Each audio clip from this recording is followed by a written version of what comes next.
नमस्कार, स्वागत है आप सभी का। मैं हूं आपके साथ मेनका चौधरी और ये वक्त है लाख टके की बात का। नमस्कार, मैं हूं आपके साथ अमित गर्ग शुक्ला। शुरुआत करते हैं बड़ी खबर के साथ।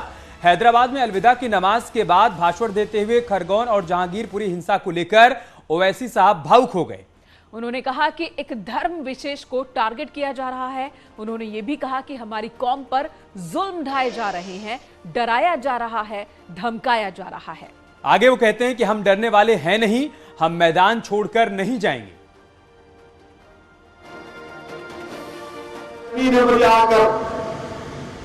हज़रत कबीर बिन अदी से जुल्म हो रहा है, मुझे उसका सलाम पहुंचाया। कहा हमारी ये जुल्म के भी दास्तान आका के दरबार में कोई पहुंचा दे। या रहमतुल्लाह अलमीन, जिस सरजमीन से आपको मीठी हवा आती है, वहां की आपने उम्मत पर जुल्म हो रहा है। या रसूलुल्लाह, या रसूलुल्लाह, जुल्म हो रहा है आपकी उम्मत पर। आका, हमको जुल्म के जरिए मिटाने की कोशिश की जा रही है, मगर या रसूलुल्लाह सल्लल्लाहु अलैहि वसल्लम, हम आपके उम्मती हैं, हम कबीर बिन अदी के गुलामों के गुलाम हैं। हम सबर करेंगे, मैदान नहीं छोड़ेंगे। और मथुरा पहुंचे डिप्टी सीएम केशव प्रसाद मौर्य से एआईएमआईएम अध्यक्ष ओवैसी पर जब पूछा गया, उनके आंसुओं पर पूछा गया, तो उन्होंने क्या कहा, सुनिए। ओवैसी नमाज के बाद रोए हैं और उन्होंने कहा है कि खरगोन और जहांगीरपुरी में मुसलमानों पर अत्याचार हुआ है। क्या कहेंगे इस पर? अब वो रोए कोई मगरमच्छ के आंसू से मुझे कोई प्रभाव नहीं पड़ता है। सर, हैदराबाद में ओवैसी नमाज के बाद रोए हैं और उन्होंने कहा है कि खरगोन और जहांगीरपुरी में मुसलमानों पर अत्याचार हुआ है। क्या कहेंगे इस पर? अब वो रोए कोई मगरमच्छ के आंसू से मुझे कोई प्रभाव नहीं पड़ता है। और समाजवादी पार्टी के अध्यक्ष अखिलेश यादव ने बिजली कटौती पर सरकार पर निशाना साधा। अखिलेश यादव ने कहा कि सरकार कई बार कह चुकी है जरूरत से ज्यादा बिजली है, तो अब सरकार खरीदती क्यों नहीं है। वहीं खबर है कि समाजवादी पार्टी ईद के बाद हार पर समीक्षा बैठक भी कर सकती है। हालांकि इस सवाल पर अखिलेश यादव ने कहा कि ये अभी नहीं बताएंगे, बाद में बताएंगे। जनता ने भी ये पढ़ा होगा कि कई बार सरकार ने कहा कि उनके पास बिजली है, और अगर बिजली है तो ये सरकार खरीदने के लिए कंजूसी क्यों कर रही है। सरकार को इस समय पर बिजली खरीद करके जनता को देना चाहिए। इतनी गर्मी में जनता परेशान है, बच्चे परेशान है, बूढ़े परेशान है, बुजुर्ग परेशान है, मरीज परेशान है। कोई वर्ग नहीं बचा जो दुखी न हो इस गर्मी में। क्या कोई ईद के बाद हम लोग कोई कोलेशन देखेंगे या कोई बातचीत बैठक? वो समय आएगा तब पता लगेगा। और ईद के बाद उत्तर प्रदेश की सियासत में बड़ा बदलाव हो सकता है। पीएसपीएल के अध्यक्ष शिवपाल यादव ने इस ओर बड़े संकेत दिए हैं। दरअसल शिवपाल यादव ने साफ लफ्जों में तो कुछ भी नहीं कहा, लेकिन इशारों में इतना जरूर बता दिया कि वो आजम खां के साथ नया मोर्चा बना सकते हैं। मतलब बीजेपी में जाने की बात कर रहे अखिलेश यादव के नहले पर चाचा शिवपाल ने दहला जड़ दिया है। सर, क्या आप और आजम खान जी कोई नया मोर्चा खोलने जा रहे हैं? ये जब उसके समय आ जाएगा और जब वो जेल से बाहर आ जाएंगे जी। तो साफ है कि उत्तर प्रदेश की सियासत बदलने वाली है। संकेत साफ हैं। समाजवादी कुनबे में जारी रार अखिलेश यादव के लिए बड़ी मुसीबत खड़ी करने वाली है। सवाल है कि क्या उत्तर प्रदेश की सियासत का सबसे बड़ा मुस्लिम चेहरा अब चाचा शिवपाल के साथ खड़ा नजर आएगा। जेल में बंद आजम खां का स्टैंड तो साफ नहीं, लेकिन शिवपाल यादव ने साफ कह दिया है कि वो आजम के साथ हैं। तो सर क्या नई पार्टी का गठन हो जाएगा क्या? भाई के साथ बीते कई दिनों से उत्तर प्रदेश की सियासत में आजम खां छाए हुए हैं। हर दिन बदलते समीकरण समाजवादी पार्टी की चिंता बढ़ाए हुए है। अखिलेश यादव भले ही कह रहे हों कि वो आजम के साथ हैं।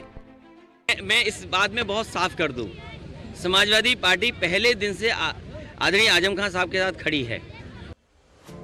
लेकिन जेल में बंद आजम खां की समाजवादी पार्टी से दूरी और शिवपाल यादव से लेकर कांग्रेस नेता प्रमोद कृष्णम तक की आजम खां से करीबी नए समीकरण बना रही है। ऐसा समीकरण जो समाजवादी पार्टी की बेचैनी बढ़ा दे। माना जा रहा है कि शिवपाल यादव से अखिलेश यादव इसी बात पर चिढ़े हुए हैं। दूसरे लफ्जों में कहें तो सियासत की सतह पर भतीजे के नहले पर चाचा ने दहला दे मारा है। अब सुनिए कि शिवपाल यादव की रणनीति क्या है। फैसला कब तक लेंगे आप अपना? देखिए, बहुत जल्दी जैसे उचित समय आएगा तो हम सब आपको बता देंगे। मतलब कि आजम खां को लेकर शिवपाल यादव ने समाजवादी पार्टी को निशाना यूं ही नहीं बनाया, बल्कि उसकी भी वजह है। 2017 विधानसभा चुनाव के बाद समाजवादी पार्टी से अलग होने, नई पार्टी खड़ी करने और उत्तर प्रदेश की राजनीति में अपने लिए जमीन तलाशने में आजम खां बड़ी भूमिका निभा सकते हैं और शिवपाल यादव ये अच्छी तरह से जानते हैं। Bureau report, news 18। इससे पहले शिवपाल यादव ने लाउड स्पीकर विवाद पर शिवपाल यादव ने जो कुछ ट्वीट करते हुए लिखा था वो भी हम आपको बताते हैं। सैकड़ों सालों से देश की गंगा जमुनी तहजीब में भजन, कीर्तन, अजान व गुरुवाणी का स्वर अस्तित्व के साथ गूंजते रहे हैं, लाउड स्पीकर के आविष्कार के बहुत पहले से। आगे वो लिखते हैं कि लाउड स्पीकर आविष्कार के बहुत पहले से सब होता आया है, किसी ने इस पर सवाल नहीं उठाया। ईश्वर न तब बहरा था और न अब बहरा है। बुनियादी सवाल है कि अचानक से शुरू हुए इस फसाद की जड़ कौन है।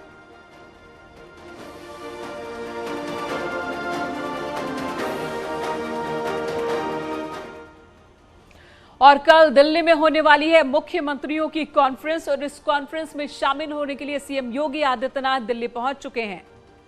तो मुख्यमंत्रियों और न्यायाधीशों के संयुक्त सम्मेलन में हिस्सा लेंगे मुख्यमंत्री योगी आदित्यनाथ। सीएम धामी भी कॉन्फ्रेंस में शामिल होंगे। ये तस्वीरें आ रही हैं, आप देखिए। उत्तराखंड के मुख्यमंत्री पुष्कर धामी और उत्तर प्रदेश के मुख्यमंत्री योगी आदित्यनाथ दिल्ली पहुंच चुके हैं।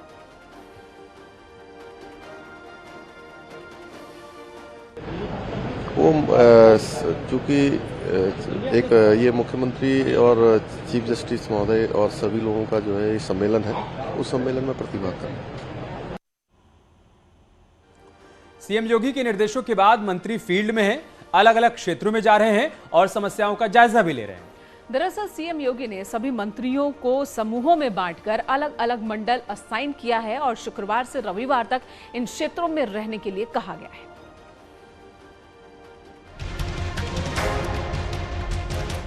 तय हुआ था कि शुक्रवार से रविवार तक मंत्री फील्ड में रहेंगे, जनता की समस्याएं सुनेंगे, विकास कार्यों की समीक्षा करेंगे, व्यवस्थाओं का जायजा लेंगे। निर्देशों के बाद पहला शुक्रवार और तस्वीरें निर्देशों के मुताबिक दिखाई दी। मुख्यमंत्री योगी आदित्यनाथ आज गोरखपुर में हैं, जहां उन्होंने जनता दरबार लगाकर लोगों की समस्याएं सुनी। तो उप मुख्यमंत्री केशव प्रसाद मौर्य मथुरा में पहुंचे, वेटनरी कॉलेज का निरीक्षण किया, अधिकारियों के साथ बैठक की और फिर संयुक्त चिकित्सालय का जायजा लिया। कहने का मतलब ये है, मुख्यमंत्री योगी आदित्यनाथ के निर्देशों के बाद यूपी सरकार ग्राउंड पर है। अब वाराणसी की तस्वीरें देखिए। उत्तर प्रदेश के दूसरे उप मुख्यमंत्री ब्रजेश पाठक काशी पहुंचे।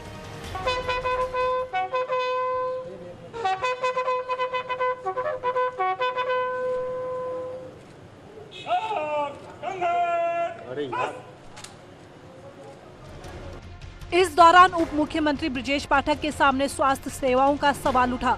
तो ब्रजेश पाठक ने क्या कहा, सुनिए।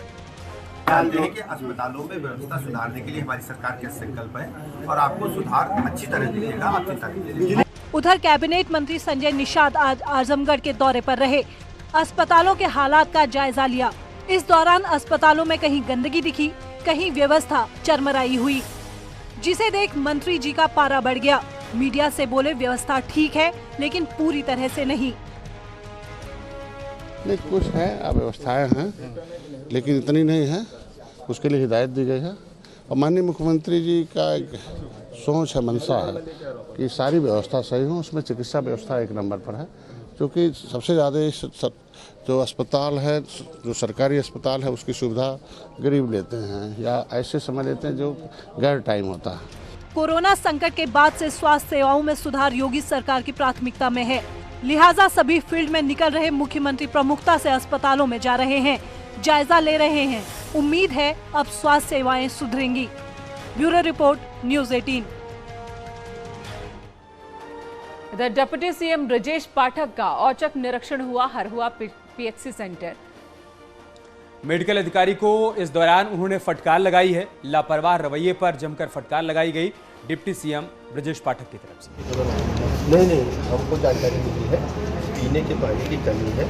मेरा सुझाव ये है कि सरफेस वाटर भी आप लेते हो और गंगा वाटर भी लेते हो, है ना। दोनों पानी हम सप्लाई दे रहे हैं, तो दोनों में हम कितना पानी दे रहे हैं आपके पास पता है? कुछ आंकड़ा है? सब जलकल। अच्छा, जलकल आप नहीं देखते हैं। जलकल का कोई आंकड़ा है? नहीं होगा। ये काम करो आप जलकल अधीन तो आप ही के हैं, आप उनको बुलाओ आज ही अभी और ये उनसे पूछो कि पिछली गर्मी में कितनी सप्लाई हम दे रहे थे और अभी कितनी सप्लाई दे रहे हैं। उनके पास मशीन में उत्तर प्रदेश एटीएस ने दारुल उलूम देवबंद में पढ़ रहे एक संदिग्ध छात्र को गिरफ्तार किया है। गिरफ्तार छात्र बांग्लादेश का बताया जा रहा है। जो 2018 से देवबंद में रह रहा था, छात्र का पाकिस्तानी कनेक्शन भी सामने आ रहा है, जिसके बाद अब देवबंद सवालों में है। और एक सवाल यह भी कि आखिर संदिग्ध छात्र को संरक्षण किसने दिया।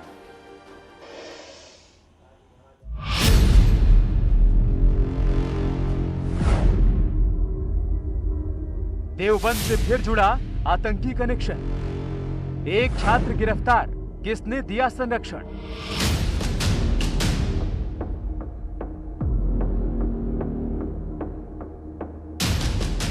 ये तस्वीर जो आप टीवी स्क्रीन पर देख रहे हैं, ये उस छात्र की है जिसे एटीएस ने गिरफ्तार किया है, जो दारुल उलूम देवबंद का छात्र है और दारुल उलूम देवबंद के कमरा नंबर 61 में रह रहा था। साल 2018 से फर्जी दस्तावेज के सहारे। दूसरा छात्र जो 2018 से देवबंद के दारुल उलूम में रह रहा था, वह अपने कागजात प्रॉपर नहीं दिखा पाया और सवालों का जवाब भी ठीक से नहीं दे पाया। उसके पास से बांग्लादेशी पासपोर्ट मिला है और भारत में बने हुए फर्जी कागजात उससे बरामद हुए हैं और भी सामग्रियां हैं जो आपत्तिजनक सामग्रियां हैं, किताबें हैं, वह भी उससे बरामद हुई हैं। एटीएस ने जिस छात्र को गिरफ्तार किया है, उसका नाम तलहा तालुकदार बिन फारूक बताया जा रहा है। अभी तक मिली जानकारी के मुताबिक तलहा बांग्लादेश का रहने वाला है और उसका पाकिस्तानी कनेक्शन भी है, जिसके बाद सवाल दारुल उलूम देवबंद पर उठ खड़े हुए हैं। बताया ये जा रहा है कि यह 8वीं कक्षा से दारुल उलूम में पढ़ रहा है और लगातार यहाँ देवबंद में रहकर जो गतिविधियां हैं उसके कहीं ना कहीं संदिग्ध हैं। वह पाकिस्तान के भी संपर्क में हैं और एटीएस लगातार पूछताछ कर रही है। जल्द ही इस पर बड़ा खुलासा एटीएस कर सकती है। अब सवाल है कि साल 2018 से किसके संरक्षण में तलहा देवबंद में रह रहा था, उसे एडमिशन कैसे मिला और क्या तलहा का आतंकी गतिविधियों से भी कोई वास्ता है। इन सवालों का जवाब फिलहाल एटीएस तलाश रही है और सियासत देवबंद दारुल उलूम के आतंकी कनेक्शन के जवाब मांग रही है। ऐसी ताकतों को बिल्कुल बर्दाश्त नहीं किया जाएगा। ऐसे देशद्रोही लोग जो देश में घुसपैठिए के तौर से घुसे हैं और फर्जी आइडेंटिटी से यहाँ पढ़ाई लिखाई कर रहे हैं या और गतिविधियों में संदिग्ध लिप्त है, उनके खिलाफ सरकार कठोरतम कार्रवाई करेगी। ऐसी ताकतों को हिंदुस्तान में कोई जगह नहीं, उन्हें कुचल दिया जाएगा। दरअसल दारुल उलूम देवबंद पर सवाल इसलिए भी उठ रहे हैं क्योंकि ये कोई पहला मामला नहीं है। देवबंद से जैश-ए-मोहम्मद के आतंकी शहनवाज तेली की गिरफ्तारी, शहनवाज तेली के साथी आकिब अहमद मलिक को भी पकड़ा गया। दोनों को पुलवामा हमले की पहले से जानकारी थी। आतंकी मोहम्मद सुहेल और अब्दुल्ला अल मामून का भी देवबंद से कनेक्शन है। रजाउल रहमान, रजीमुद्दीन, मोहम्मद फिरदौस का भी देवबंद से कनेक्शन सामने आया। इन सभी को एनआईए या फिर एटीएस गिरफ्तार कर चुकी है। इसके अलावा भी अलग अलग मामलों में देवबंद का कनेक्शन सामने आता रहा है। देवबंद को लेकर कई बार सियासत के मंच से सवाल उठ चुके हैं और अब एक बार फिर देवबंद सवालों के घेरे में। Bureau report, news 18। और यहाँ रुकेंगे एक छोटे से ब्रेक के लिए। जल्द लौटेंगे कुछ और खबरों के साथ।